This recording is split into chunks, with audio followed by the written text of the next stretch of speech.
What is going on, you guys? Welcome to the Rated C podcast. This is your host, Cristopher Zamora. So today, I actually want to speak to you about the show called Vilma. I think the show, you have to give it a try at first, okay? You have to give the show a try, and it's something. I believe I'm going to give this show one more chance. I kind of did like the episode, but I kind of didn't as well.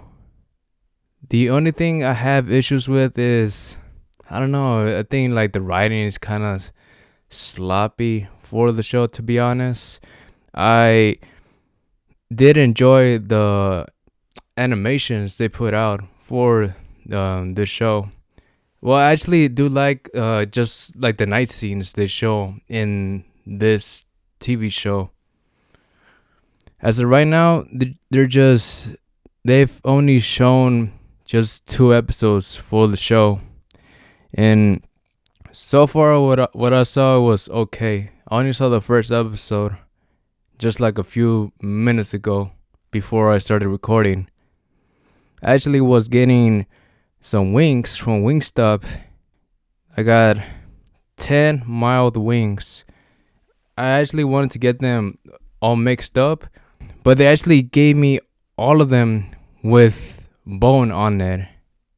You know what? I actually feel like the wings from Wingstop, if I get them in boneless, they do fill me up more than if I eat them with bone.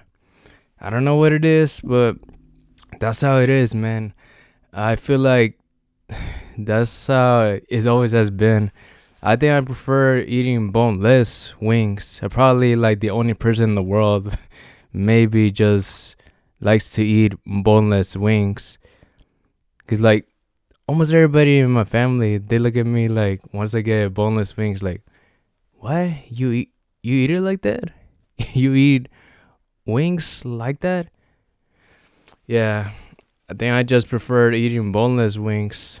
That's how I'll get more full. And what I really want to talk to you about today is about the zombie genre. I feel like it's not talked about enough anymore since The Walking Dead has concluded.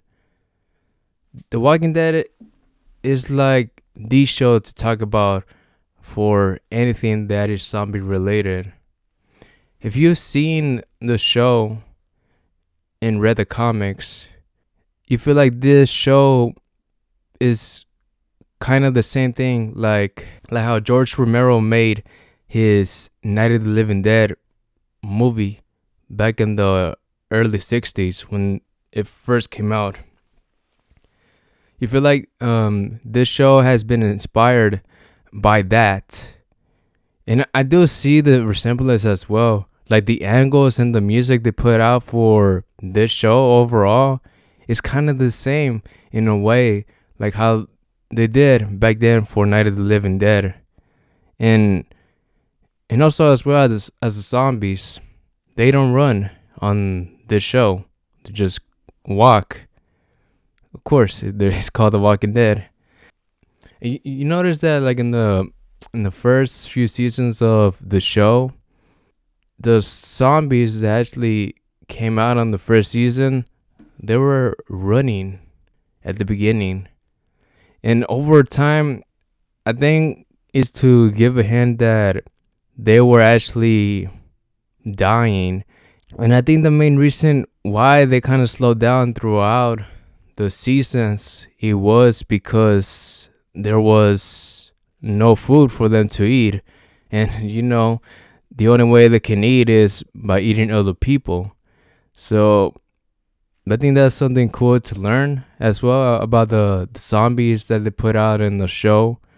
They don't really explain that to you. You just had to observe and watch the show. I still haven't even finished the show yet. They actually have put out the new season of The Walking Dead. In its season 11, that's basically the final season of The Walking Dead on Netflix. And I think it came out last year, the final season, but I still haven't seen it yet. I'm barely 4 episodes in on season 11, and so far so good, man. I'm actually am enjoying this season. Season 10 kind of did started a little bit slow because on that season they were facing Alpha and the Whisperers, but on this one I feel like they actually are picking up the pace on this show, and it feels like they want to finish strong on this one. In this season, Maggie came back. I was wondering where Maggie went throughout season 10, but on the final 6 episodes of season 10, she came back, and on season 11, she told the group, Alexandria, she told them that there's food enough for them to survive for a long time, and they had to bring all the big guns for this mission. They had to bring most of the main characters that we know of, like Gabriel, Negan, Alden. These are characters that have been on the show since season 7, so they're important characters to the show. Oh, and let's not forget about Daryl as well. He's basically like the main guy in this show now. Now that Rick is gone, well, supposedly he's gone on this show, he's the main character now. And I feel like him as the leader, he doesn't seem like he's the type to be a leader. I think he makes a way better right-hand man, to be honest. He fits in very well with any group. So if you guys have not seen this part of the show, there's going to be a minor spoilers, okay? So just fast forward a little bit, okay? So around season 11, episode 3 or 4, he actually got to see the girl, Leah, again. They knew each other for some time on season 10, but then she kind of disappeared on him. And Leah, she's an important character to Daryl as well. Her family, as she likes to call it, they're mercenaries. Like, they do scary stuff that people in this apocalypse wouldn't want to do. They're like very hardcore, and they're kind of scary at the same time as well. The leader, named Pope, he's kind of like a military guy, and I don't know, he's a very scary man. I think probably he could be just as scary as Negan when he was on season 7. But I am enjoying this season, and like I was saying about Daryl, he got caught on this episode, and somehow he passed the test. The test was that he was supposed to escape an explosion from a burning cabin, and he successfully did it. He was successfully able to get out from there. And so after that, he was then initiated into that group. Like I said, Daryl is a character that casually blend in with any group. He even mentioned, like, if he found Negan first before Rick, he knew that him and his brother were actually going to join them and going to be a huge part in that group. So yeah, man, I believe it's cool to know about Daryl and like what he does and how important he is for Alexandria. Imagine if he was with Negan around season 7. That would be crazy, man. And now what I would like to talk about is about Resident Evil. I was kind of a late bloomer into the franchise. I wasn't aware about the video games at all. What I knew about this franchise, it was the movies. That was the thing that introduced me to Resident Evil. My favorite one has got to be the third one, Resident Evil Extinction. That's the one that takes place in the desert area. Now, I like the part where all the zombies they just come out from the box. I think probably that was like the the best scene throughout the whole movie. It was just so action based, and that's what's kind of wrong with the video games as they go by. In the first two games, I'll say no, actually, in the first four games of the franchise, the gaming franchise, Resident Evil 1 through 4, they were mostly horror games that had to do with zombies, right? But around Resident Evil 5 and 6, they were becoming more of an action horror type of game. But on Resident Evil 6, that's when they actually went full on action.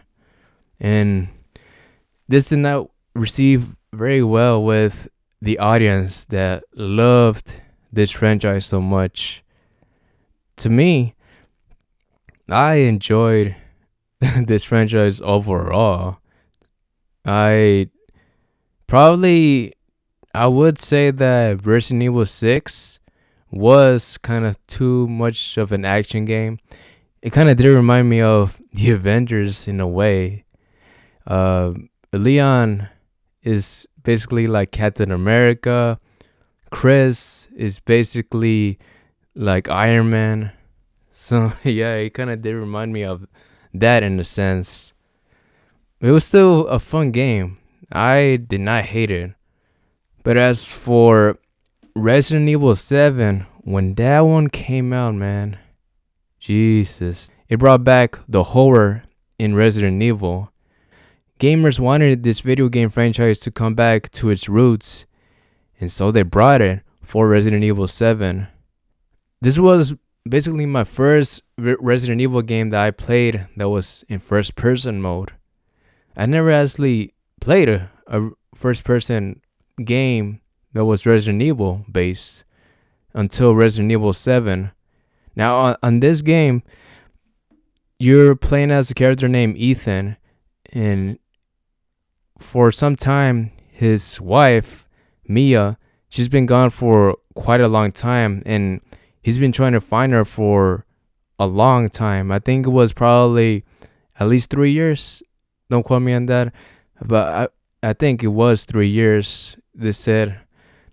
And the only way that he could find Mia was of a video that she left him.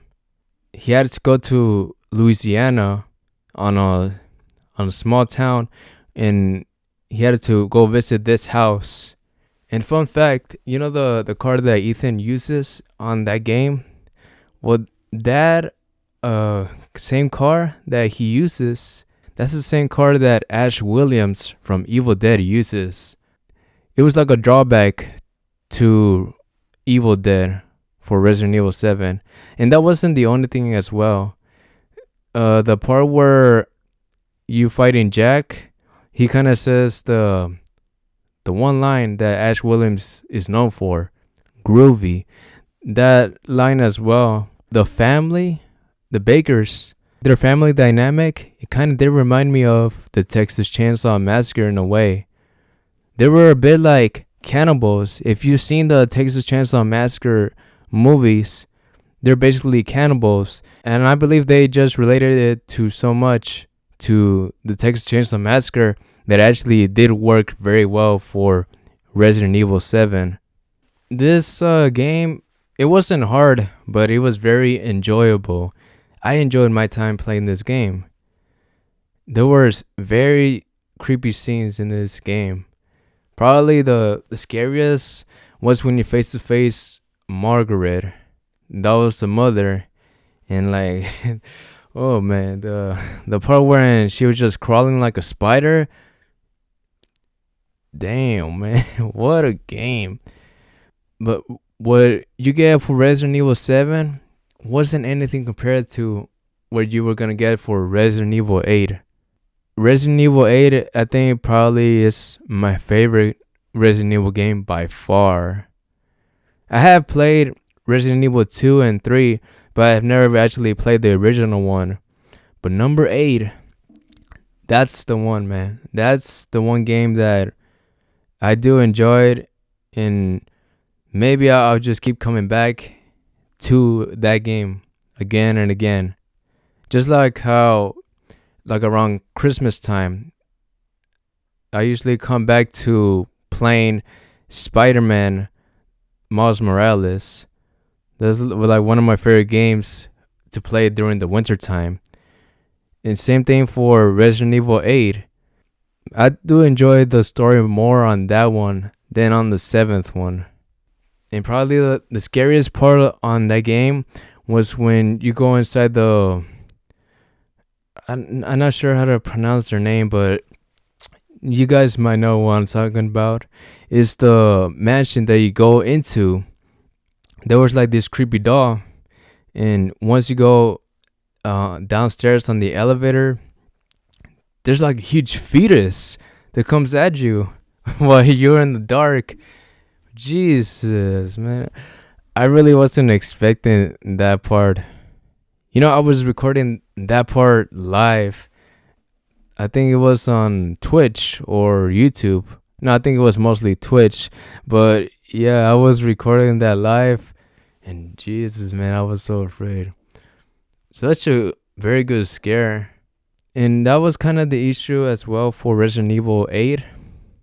After that scene, there really wasn't that many horror parts that came out. But the story, it was the thing that intrigued me the most. That's what kept me going for this game. But after I finished the game, I think a year later, that's when the DLC came out. And oh my god, man. This was an amazing DLC. I'm not lying when I say this, but this is probably one of the best DLCs I have played by far. I was engaged throughout the whole DLC. You play as Rosemary Winters. This is Ethan's daughter. This was after Ethan sacrificed himself to help Rose come out alive from the whole mess that they were in. And also the monsters that came out as well. They remind me of, you know, if you've seen The Mummy, the 1999 movie, how he was like sucking the people's soul, like how they do that. They remind me of those monsters in a way. Those monsters, they were kind of creepy. And probably the best part of that DLC, man, it was when you actually do go back on that mansion. Like I did mention before, in the story mode for Resident Evil 8, you actually do go back on that same mansion for the DLC. And damn, man, the part where the mannequins were actually trying to get you, while you just like turn around, they keep moving like scary, man. Like that. I don't know, man. It's just very creepy how they moved. And the only way they can actually stop them is by running away. There was no other way to beat them. And basically, the only way to get away from them was to use your flashlight. You had to flash the light on them and keep moving. If you just turn around a little bit, you keep hearing noises that they were coming toward you. Damn. That was a really good scene. Even my cousin, he told me about that. He found the scene very scary. And I do agree, man. This was the scene that it should be one of the scariest moments in a Resident Evil game. Like if they made an updated Watch Mojo video, this part should come out as like probably in the top 5 at least. So yeah, man. Resident Evil is just a very enjoyable franchise to me. Not only just in video games, but probably in movies as well. One of my favorite zombie movies of all time has got to be 28 Weeks Later. That movie is just crazy. It's just insane how these zombies run toward you and they just don't stop at all. They're like very rogue. Like they want to eat your face. Same thing goes with Dawn of the Dead. Now, when Dawn of the Dead came out, I think that one came out in 2004. If you guys did not know, that's a remake from the original one that came out, I think, in the 80s.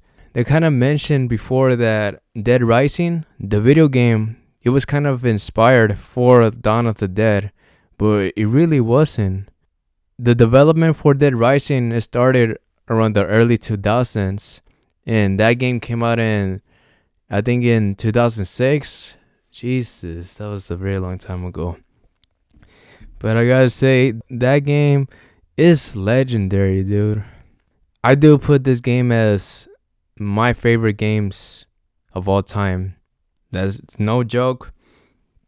That's one of my favorite games. This game was so intriguing because it was inside of a mall. There was no other game like it at the time. And it was actually my first game that my brother got for the Xbox 360. We didn't finish it at first because this game was very hard to beat. And there was actually a timer as well, which was kind of difficult because you had to be on certain places at a certain time, or else then probably you had to start all over. You play as a character named Frank West. He's a photojournalist and he is trying to figure out what is happening in this small town that he visits in a helicopter. The town is called Willamette, but you mostly do spend time on the Willamette Mall. That was probably the biggest place that was on that town. And when you were inside that whole mall, it was just you against the zombies. And I don't know, man. It was just so impressive for its time. You get to use almost anything you wanted against the zombies. Use a chainsaw, a hatchet, an axe, a knife. You could have used almost any object that you wanted against these zombies. And like the crazy part is, once it got to nighttime, now the zombies actually did get more difficult as the night went by. Their eyes changed to red. Even the psychopaths that you fight on that game, they were just very terrifying. And I don't know why they actually changed it for Dead Rising 4. I have played just the first 2 games of Dead Rising. I never actually played Dead Rising 3 because I feel like I was just a little bit too late for that game. At the time, I didn't had an Xbox One. Like the only system I got for that time, it was the PlayStation 4, and I didn't have any money. So what I just did was I only actually got Dead Rising 2 for the PlayStation 4. Dead Rising 3 was only a launch title for the Xbox One. I wish they put it for the PlayStation 4 at the time, but since I didn't have the system, I was never able to play it. But I did see a few gameplays from the Rap Bread. That's like one of the few YouTubers that I see their gameplay. Like, say if I want to buy a game, I go to him and see if I want to buy the game or not. And I think on Dead Rising 2, you were able to customize your weapons now. Now that was very impressive. I think that's what made Dead Rising 2 a little bit better than Dead Rising. But just the story was way better on Dead Rising, to be honest. One of the few key moments for Dead Rising was probably the part where Frank West, he did get bitten by the zombies. There was this one scene when he was waiting for the helicopter. Before going further, well, he had about 72 hours to investigate what was going on in this mall. And so once you got to do all the missions and stuff for this game, and that's when you were able to go on the roof, and the helicopter guy was gonna come pick you up. Now, if you played the game, you know what happens. The helicopter guy gets caught, and now there was no way for Frank West and even Isabella to escape from the Willamette Mall. They were stuck in there. And then that's when one of the zombies, he bit Frank. And he had to find a cure. And throughout that time, there was actual soldiers they had to avoid. But once you get past like all those parts and find a cure, you had to find another way to get out of the Willamette Mall. And now these soldiers, they were basically trying to get rid of everybody in the Willamette Mall. They were hiding something important. And yeah, man, I think the final boss, you get to face Brad, I think that's his name, or Brian. I forget the name of the final boss for Dead Rising. But you get to actually fight the guy on top of a tank. That was pretty cool because he was surrounded by all zombies. That was pretty entertaining, dude. Pretty cool. I feel like they like really innovated back then, man. Now, a few games, they don't have the best gameplay, but the stories they tell in their video games, they're great, man. So far, I think probably I wouldn't say I hate the game, but was probably my least favorite from the bunch was Days Gone. Yes, I know it may be your favorite game, but for me the story wasn't as great as I wanted it to be. And the gameplay for that one was fine. It wasn't as great and it wasn't that bad either. I actually do like the zombies that came out on this game. They call them freakers, I remember. And I actually do like how they all stack against one another, and that kind of does remind me of World War Z in a way. Damn, man. World War Z actually came out in 2013. I remember seeing that movie in theaters, dude. Yeah, man. I had a blast watching the movie. Not many people did enjoy it, but as for me, I enjoyed the story. And there's been talks that they were actually going to make a second movie, but I'm not really sure, man. It's been a long time, but I don't know. I really have no idea how they're going to continue this franchise, if it's already a franchise. I doubt it, because there's only one movie so far. A movie needs to become a franchise if it has more than 3 movies. If they have 3 movies, then that's when it's considered a franchise to me. Like, for example, the Terminator movies and the Matrix movies. Those are the ones I can think of right now. But yeah, those are considered as franchises to me. Maybe you could say the Fast and Furious ones as well. I feel like those movies, the Fast and Furious ones, they just need to stop. Really. I think after Furious 7, I feel like the franchise, they kind of died out, since Paul Walker was the main character in the franchise. And since his passing, I think the franchise has not been the same. And they just need to end it now, man.